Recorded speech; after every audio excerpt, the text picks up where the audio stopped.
آج کی جو ٹاپک ہے حیا، شرم و حیا جزء ایمان ہے.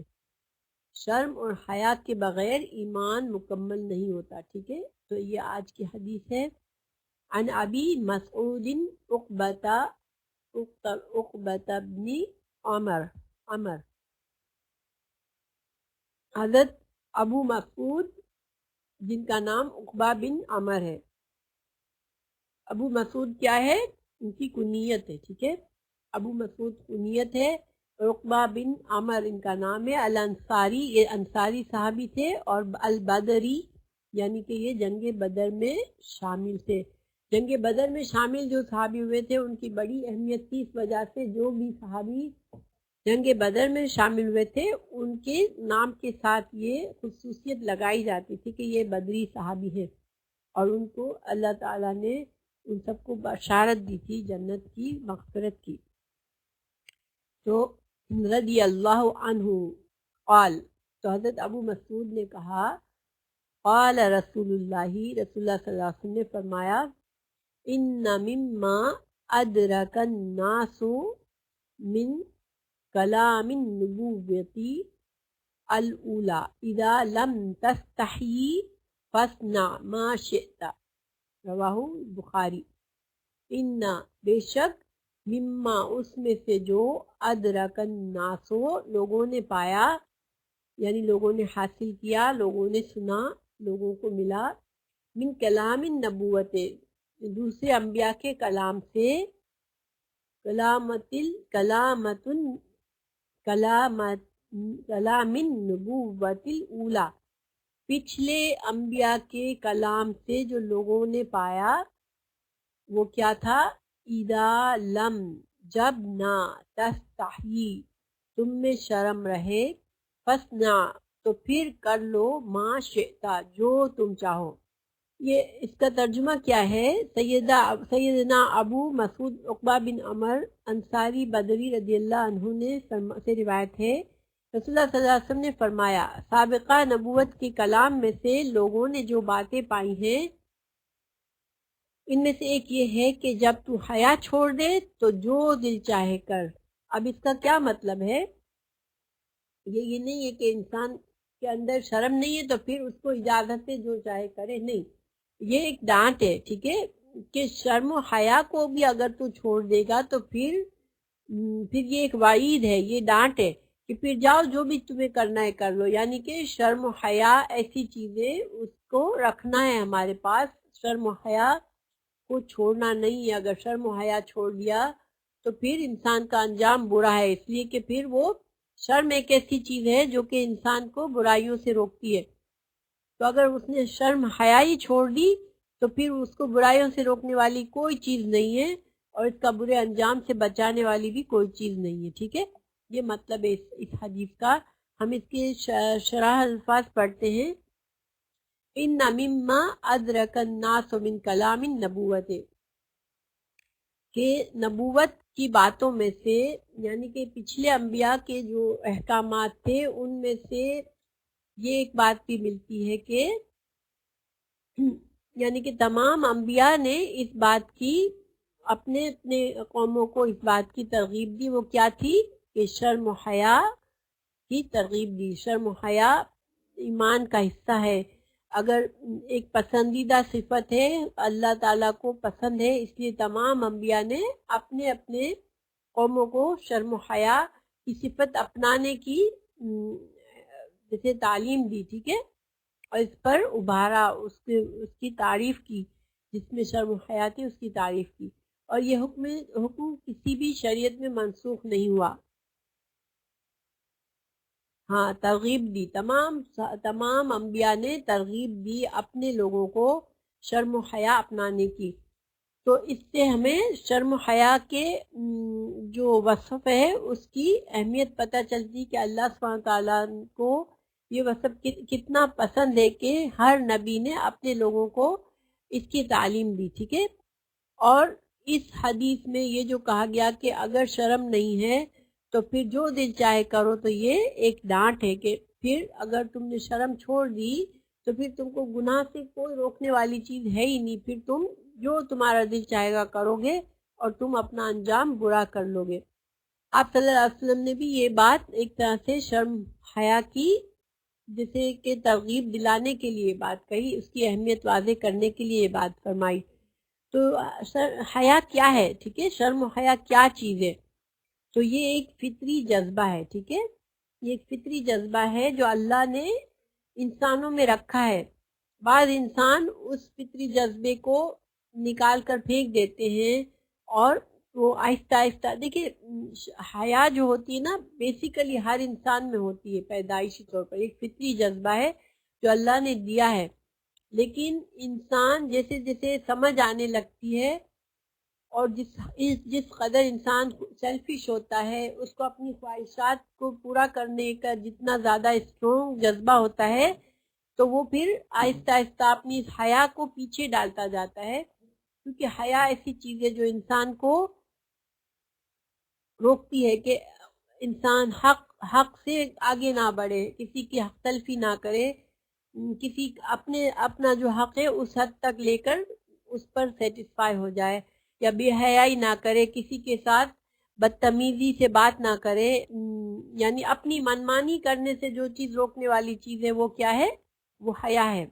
یہ ایک فطری جذبہ ہے جو ہر انسان میں اللہ نے دی ہے، لیکن انسان اس سے پھر ہٹ جاتا ہے انسان اپنے۔ اور آپ دیکھیے کہ جو گناہ کا کام انسان نے کبھی نہیں کیا ہوتا، پہلی بار کرنا ذرا مشکل لگتا ہے اس کو بھی، وہ اس کی حیا اس کو روکتی ہے۔ مثال کے طور پر اگر ایک عورت، ایک پاکستانی عورت ہے، یہاں آتی ہے، اس نے کبھی ایسے کپڑے نہیں پہنے جو جسم آدھا ننگا جسم ہو، اگر جن کپڑوں میں، تو اگر وہ کسی وجہ سے یہاں آ کے پہنتی ہے تو شروع میں اس کو بڑی جھجک سی محسوس ہوتی ہے، لیکن بعض شوہر انفارچونیٹلی ان چیزوں سے روکتے نہیں ہیں بلکہ اپریشیشن دکھاتے ہیں، اور عورت کے اندر یہ جو حیا، فطری حیا ہوتی ہے وہ چلی جاتی ہے۔ کچھ دنوں میں وہ بڑی بے باکی سے وہ عورت آدھی ننگے کپڑے پہنے ہوئے ہوتے، اسے کوئی احساس نہیں ہوتا اور وہ گھوم پھر رہی ہوتی ہے لوگوں میں۔ تو بے حیائی جو ہے وہ ایسی چیز ہے کہ وہ چلی جاتی ہے، انسان اگر اس کو بچانے کی کوشش نہیں کرتا تو وہ حیا جو ہے وہ انسان کے اندر سے چلی جاتی ہے۔ تو اور حیا جو ہے وہ ایمان کا حصہ ہے، کیوں کہ ایمان جو ہے انسان کو گناہوں سے روکتا ہے۔ ایمان کا کیا مطلب ہے؟ جس انسان کے دل میں اللہ پر بھروسہ ہوتا، اللہ کا ایمان ہوتا ہے، اللہ پر بلیو ہوتا ہے، وہ اللہ کی اطاعت کرتا ہے، اللہ کی بات مانتا ہے، گناہ کے کاموں سے رکتا ہے۔ تو اسی طرح حیا بھی انسان کو گناہ سے روکتی ہے۔ تو گویا ایمان، حیا اور ایمان ساتھ ساتھ جاتے ہیں۔ ایسے ہم نہیں ہو سکتا کہ کوئی انسان ایماندار تو ہو لیکن اس کے اندر بے حیائی ہو، یہ نہیں ہو سکتا، ٹھیک ہے۔ جو انسان ایماندار ہوگا اس کے اندر حیا ضرور ہوگی، کیونکہ ایمان اور حیا ساتھ ساتھ جاتے ہیں۔ اور رسول اللہ صلی اللہ علیہ وسلم نے حدیث میں فرمایا کہ ایمان کی 70 سے زائد شاخیں ہیں، ٹھیک ہے۔ ایمان جو ہے، شاخوں سے کیا مطلب ہے کہ ایمان کا پتہ چلتا ہے، ان چیزوں سے ایمان کا پتہ چلتا ہے، یہ ایمان کی نشاندہی کرتی ہیں۔ تو اس میں سب سے افضل ایمان کا جو شاخ ہے یا شعبہ ہے وہ کیا ہے کہ انسان اللہ کی توحید کا یقین رکھے، لا الہ الا اللہ، یعنی کہ صرف اللہ کو اپنا خالق، مالک اور مدبر اور تمام معاملات کا اللہ تعالی کو ہی اپنا کارساز اور مددگار سمجھے۔ یہ توحید جو ہے یہ ایمان کا سب سے افضل شاخ یہ ہے۔ لیکن کم سے کم درجہ ایمان کا کیا ہے کہ کسی انسان کے اندر بہت تھوڑا سا ایمان ہے تو وہ کیا ہے کہ اس کو کوئی نقصان دہ تکلیف دہ چیز راستے میں نظر آتی ہے، وہ جا رہا ہوتا ہے، اس میں کوئی ایسی چیز نظر آتی ہے جس سے کسی اور چلنے والے کو تکلیف پہنچ سکتی ہے، تو وہ اس راستے سے اس چیز کو ہٹا دیتا ہے کہ کسی کو تکلیف نہ پہنچے۔ یہ بھی ایمان ہے، اور مگر یہ ایمان کا جیسے چھوٹے سے چھوٹا درجہ ہے۔ تو پھر حیا بھی ایمان کا ایک شعبہ ہے. اب آپ صلی اللہ علیہ وسلم نے فرمایا کہ حیا بھی ایمان کی ایک صفت ہے.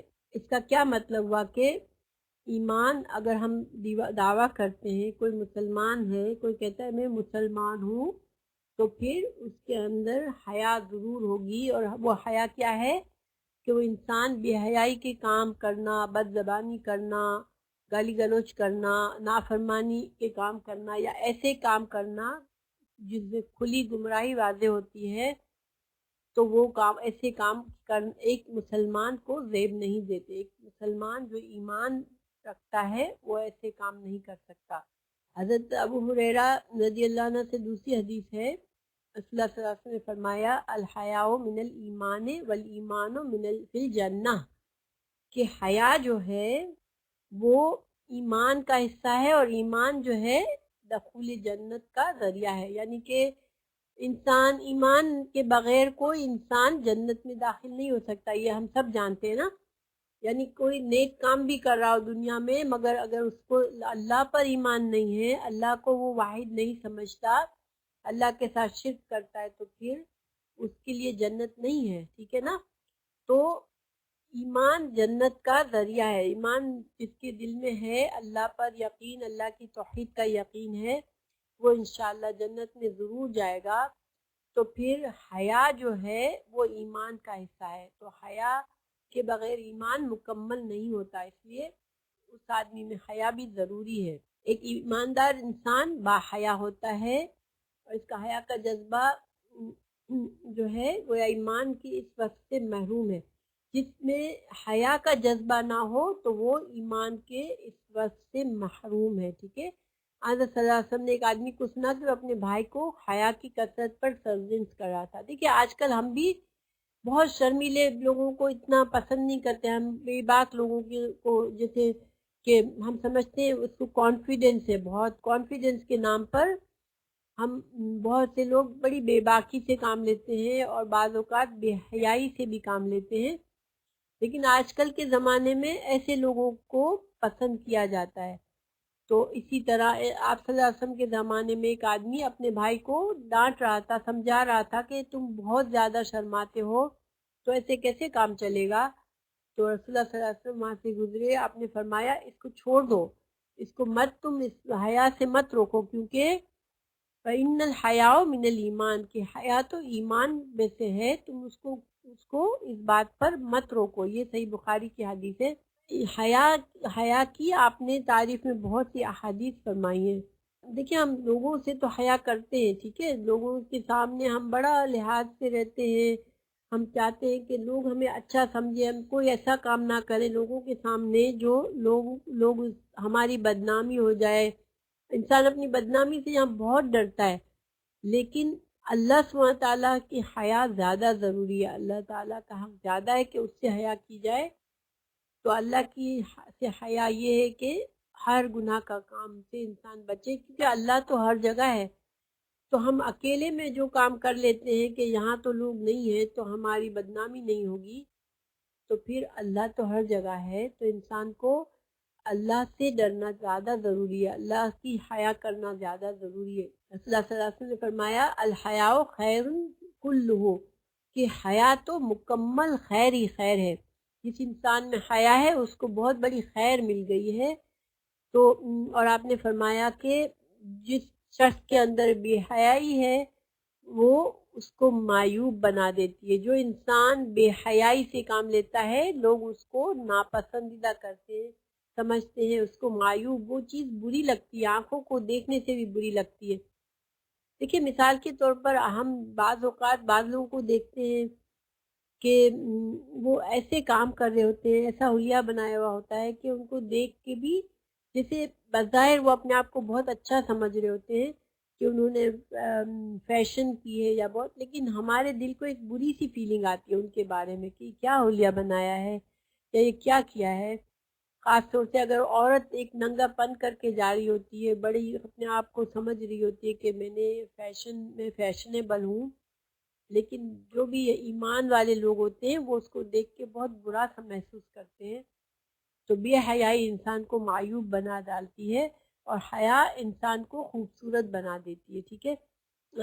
دیکھیں رسول اللہ صلی اللہ علیہ وسلم کی جو معراج کا قصہ ہم پڑھتے ہیں تو اللہ سبحانہ تعالیٰ نے جب 5 نمازیں کا حکم دیا، حضرت موسیٰ علیہ السلام بار بار آپ صلی اللہ علیہ وسلم سے فرماتے تھے کہ آپ کم کرائیں 50 سے 5 تک لائے تھے، تو آپ صلی اللہ علیہ وسلم نے کیا کہا، اب مجھے اپنے رب سے حیا آتی ہے کہ میں اب دوبارہ جاؤں اور 5 سے بھی کم کرنے کی ریکویسٹ کروں۔ تو آپ صلی اللہ علیہ وسلم خیر یہ تو اپنی امت کے لیے آپ نے اللہ سبحانہ تعالیٰ نے 5 نمازوں کو 50 کا درجہ دے دیا، لیکن آپ صلی اللہ علیہ وسلم کی خصوصیات میں تھا کہ آپ صلی اللہ علیہ وسلم بہت ہی حیادار تھے، اور گناہ کی بات دیکھ کر آپ کا چہرے کی رنگت بدل جاتی تھی۔ حیا انسان کے اندر خوبصورتی پیدا کرتی ہے، اور سورۃ طٰہٰ میں ہم نے پڑھا، آپ لوگوں کو یاد ہو شاید کسی کو، کہ حضرت موسیٰ علیہ السلام جب مدین پہنچے تو آپ نے دیکھا کہ 2 لڑکیاں سائیڈ میں اپنے بکروں کو لے کے، اپنے جانوروں کو لے کے کھڑی تھی پانی پلانے کے لیے، اور سارے مرد پانی پلا رہے تھے اور وہ عورتیں چپ چاپ ایک سائڈ پہ کھڑی تھی۔ تو حضرت موسیٰ علیہ السلام نے فرمایا کہ تم لوگوں کا کیا معاملہ ہے، تم کیوں یہاں کھڑی ہو؟ تو انہوں نے کہا کہ ہم مردوں کے جانے کا انتظار کر رہے ہیں کہ مرد جائے تو ہم اپنے جانوروں کو پانی پلائیں۔ حضرت موسیٰ علیہ السلام نے ان کے جانوروں کو خود پانی پلا دیا، اور پھر انہی لڑکیوں میں سے ایک کو ان کے والد نے بھیجا کہ حضرت موسیٰ علیہ السلام کو بلا کر لائیں تاکہ وہ ان کو اجر دے ان کے اس کام کا۔ تو اس کے بارے میں اللہ تعالیٰ نے فرمایا کہ وہ لڑکی حیا کے ساتھ آئی، حیا کے ساتھ چلتی ہوئی آئی۔ سبحان اللہ، اللہ تعالیٰ نے اس لڑکی کے آنے کا انداز بھی بتایا ہم کو کہ بڑی حیادار طریقے سے چلتی ہوئی آئی حضرت موسیٰ علیہ السلام کو بلاتے ہوئے۔ تو اللہ کو حیا کا طریقہ پسند ہے، اور خاص طور سے ہم عورتوں کو تو بہت زیادہ خیال رکھنا چاہیے۔ خیر مردوں کو بھی یہی ہے، مردوں کو بھی یہی حکم ہے کہ وہ اپنی نظروں کو جھکا کے رکھیں، اور ویسے یہ تو ایک معمولی سی بات ہے، بے حیائی کے تو یہ تو بہت ہی بیسک چیز ہے، لیکن بعض لوگ کسی طرح سے حیا میں نہیں ہوتی ہے اور وہ ہر کام کھلم کھلا کرتے ہوتے ہیں۔ یہ اللہ تعالیٰ ہمیں محفوظ رکھے اس سے۔ بہرحال رسول اللہ صلی اللہ علیہ وسلم کے بارے میں کہا جاتا ہے کہ آپ میں اتنی حیا تھی کہ ایک کنواری لڑکی کی جیسی باحیا ہوتی ہے، اس طرح کی حیا تھی آپ میں، یہ بخاری کی حدیث ہے۔ اور حضرت عمران بن حسین سے مروی ہے کہ رسول اللہ صلی اللہ علیہ وسلم نے فرمایا الحیاء لا یأتی الا بخیر، کہ جب حیا ہوتی ہے تو اس سے صرف خیر و برکت ہی آتی ہے، ٹھیک ہے۔ حیا جو ہے وہ کبھی نقصان دہ نہیں ہوتی۔ انسان کہے کہ وہ بہت زیادہ شرم و حیا کی وجہ سے میں پیچھے رہ گیا اور لوگ آگے بڑھ گئے اپنی بے حیائی کی وجہ سے، لیکن حیا انسان کو خیر ہی لائے گی۔ ان تمام احادیث سے حیا کی اہمیت کا پتہ چلتا ہے، اور یہ ایک اکبر الہ آبادی کا شعر ہے، جس کو خدا کی شرم ہے وہ ہے بزرگ دین، دنیا کی جس کو شرم ہے مرد شریف ہے۔ یعنی کہ انسانوں سے بھی شرم کی جاتی ہے، اللہ سے بھی شرم کی جاتی ہے، تو اللہ سے شرم کرنے والا ایک بزرگ دین ہوتا ہے، اور جس کو کم از کم اتنا ہو کہ لوگوں کی شرم ہے، اس کو بھی لوگ شریف آدمی سمجھتے ہیں کہ لوگوں کے سامنے بے حیائی نہیں کرتا۔ اور جس کو کسی کی شرم نہیں، اس کو کیا کہوں، فطرت کا وہ رذیل ہے، دل کا کثیف ہے۔ تو جس کے اندر شرم و حیا بالکل بھی نہیں، نہ اللہ کی شرم نہ بندے کی شرم، تو وہ پھر انسان بہت ہی رذیل، بہت ہی برا انسان ہے۔ لیکن کیا شرم و حیا، دیکھیں بعض شرم اچھی بھی ہو، بعض جو شرم ہوتی ہے وہ بری بھی ہوتی ہے۔ وہ کون سی شرم ہوتی ہے؟ مثال کے طور پر انسان کو حق بات کہنے کی ضرورت ہے، کہیں بیٹھے ہیں، کوئی ایسی بات ہو گئی کہ جہاں ناحق بات ہو رہی ہے، اب اٹھ کر حق بات کرنا ہے، لیکن اب ہم شرم کے مارے میں بیٹھے ہوئے کہ نہیں اتنے لوگوں میں اٹھ کے کیسے بات کہوں۔ نہیں، جب حق بات ہے تو حق کہنے کے لیے شرم نہیں آنی چاہیے، ٹھیک ہے۔ انسان کہیں گناہ کا کام کر رہا ہو اور ہم اس کو ٹوکے نہیں کہ ہمیں شرم آ رہی ہے۔ دیکھیے بعض لوگ سلام نہیں کرتے کسی کو، مجلس میں داخل ہو کے وہ صرف انہی سے سلام دعا کرتے ہیں جن کو جانتے ہیں، باقی لوگوں سے شرم محسوس کرتے ہیں۔ تو سلام کرنا بھی اسلامی طریقہ ہے اور ہمیں سب کو سلام کرنا چاہیے۔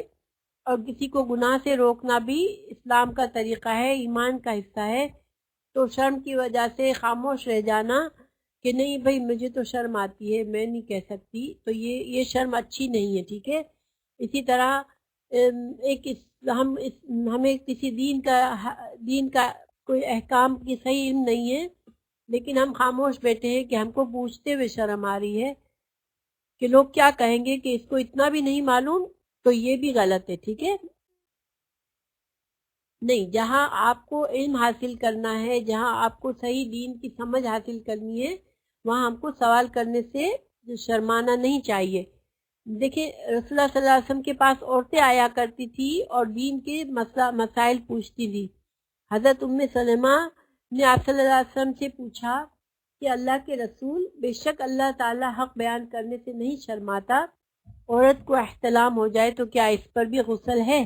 آپ نے فرمایا ہاں، اگر وہ پانی دیکھتی ہے۔ اب دیکھیں یہ احتلام ہو جانا، ایسا خواب آنا جس سے انسان جنسی خواہشات کی کوئی خواب آ جائے جس سے انسان کچھ محسوس کرے، تو اب کیا آپ کو پتہ ہے کہ جب شوہر اور بیوی جنسی تعلق کرتے ہیں تو اس کے بعد اسلام میں غسل جنابت کرنا پڑتا ہے، لیکن کیا کوئی ایسا خواب آ جائے جس سے انسان کو ویٹنس ہو جائے، تو اس کے بعد حضرت سلمہ نے سوال فرمایا آپ صلی اللہ علیہ وسلم سے کہ کیا اس کے بعد غسل کرنا چاہیے عورت کو، یا عورت کو احتلام ہو سکتا ہے؟ رسول اللہ صلی اللہ علیہ وسلم نے فرمایا ہاں، عورت کو بھی احتلام ہو سکتا ہے، اور اگر پانی دیکھے یعنی کہ ویٹ ہو جائے، وہ خواب ایسا آیا جنسی قسم کا، تو پھر اگر ویٹنس محسوس ہو تو پھر نہانا ضروری ہے، غسل جنابت ضروری ہے۔ اب دیکھیں یہ ایسا سوال ہے جس کو پوچھنا عورت کے لیے بہت ٹف تھا۔ ایک مسلمان عورت ہے سلمہ رضی اللہ عنہا، آپ صلی اللہ علیہ وسلم کی جوزہ ہیں، لیکن انہوں نے یہ سوال کیا آپ صلی اللہ علیہ وسلم سے، انہوں نے شرم نہیں محسوس کی۔ اسی طرح حضرت عمر رضی اللہ عنہ ایک بار خطبہ دے رہے تھے تو مہر کے پر اعتراض کیا کہ لوگ بہت زیادہ مہر نکاح میں بہت زیادہ مہر رکھنے لگے ہیں، تو مہر کی پابندی لگائی کہ نہیں اتنی اماؤنٹ سے زیادہ کا مہر نہیں ہوگا۔ تو اتنے بڑے مجموعے میں ایک عورت نے اٹھ کر کہا کہ یا امیر المومنین،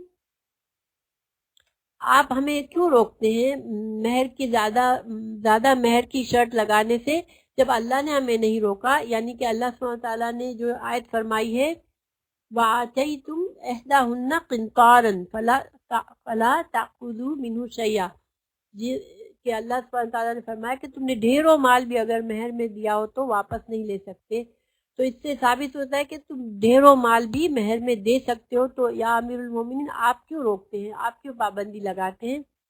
دیکھیے یہ بڑی ہمت کی بات تھی نا کہ اتنے بڑے مجموعے میں جو خلیفہ وقت تھے ان کے ساتھ ان کی بات پر اعتراض ایک عورت نے اٹھ کر کیا، تو یہ اس میں شرم نہیں تھی۔ اور حضرت عمر نے بھی یہ نہیں کہا کہ تم کتنی بے شرم ہو، سب کے سامنے اٹھ کر تم مجھ سے اس طرح سے بات کر رہی ہو۔ حضرت عمر نے کیا فرمایا کہ اپنا یہ فیصلہ واپس لے لیا اور کہا کہ عمر تم سے تو سب لوگ زیادہ فقیہ ہے، یعنی کہ اپنے سب کے سامنے کہا کہ میرا علم سے زیادہ تو اس عورت کا علم زیادہ ہے کہ اس نے مجھے قرآن کی آیت فوراً سے سامنے کر دی میرے غلط فیصلے پر۔ تو یہ شرم و حیا نہیں ہے، ٹھیک ہے، یعنی کہ یہ شرم پسندیدہ نہیں ہے کہ انسان چپ ہو جائے کہ اب میں سب لوگوں کے سامنے کہاں ایک حق بات کو کہوں۔ اسی طرح ایک موقع پر سیدنا عمر رضی اللہ عنہ خطبہ دے رہے تھے تو ایک شخص نے اٹھ کر کہا کہ ہم آپ کی کوئی بات نہیں مانیں گے، ہم آپ کی اطاعت نہیں کریں گے، تو جب تک کہ آپ نے انصاف نہیں کیا ہے، آپ نے اپنے لیے 2 کپڑے لیے اور ہم کو ایک دیا تھا۔ اصل میں ہوا یہ تھا کہ جب جنگ سے کچھ مال غنیمت یا کوئی ایسی چیز آئی جس کا حضرت عمر فاروق نے لوگوں میں بانٹا تھا، تو ایک کپڑا سب کو دیا تھا، تو اب وہ اسی کپڑے کے 2 پیس یعنی کہ ایک کرتا اور ایک لہنگا بنا کر حضرت عمر نے پہنا اور وہ خطبہ دے رہے تھے، تو اب ظاہر ہو رہا تھا کہ حضرت عمر نے تو 2 پیس لے لیے اور سب کو ایک دیا، تو اتنے مجمع میں ایک آدمی نے کہا کہ ہم آپ کی اطاعت نہیں کریں گے، آپ جو ہے انصاف نہیں کرتے، آپ نے اپنے لیے 2 کپڑے رکھے اور ہم کو ایک دیا۔ تو حضرت عمر فاروق نے یہ نہیں کہا کہ تم کیوں سب کے سامنے مجھ سے ایسی بات کرتے ہو۔ حضرت عمر فاروق نے کہا ٹھیک ہے، اپنے بیٹے کو بلایا۔ تو ان کے بیٹے نے حضرت نے کہا کہ میں نے اپنے حصے کا ٹکڑا اپنے باپ کو دے دیا تاکہ وہ ان کے پاس کپڑے نہیں تھے، تو میں نے اپنا حصہ ان کو دیا تاکہ وہ اپنے لیے اچھا 2 پیس کا سوٹ بنا لے۔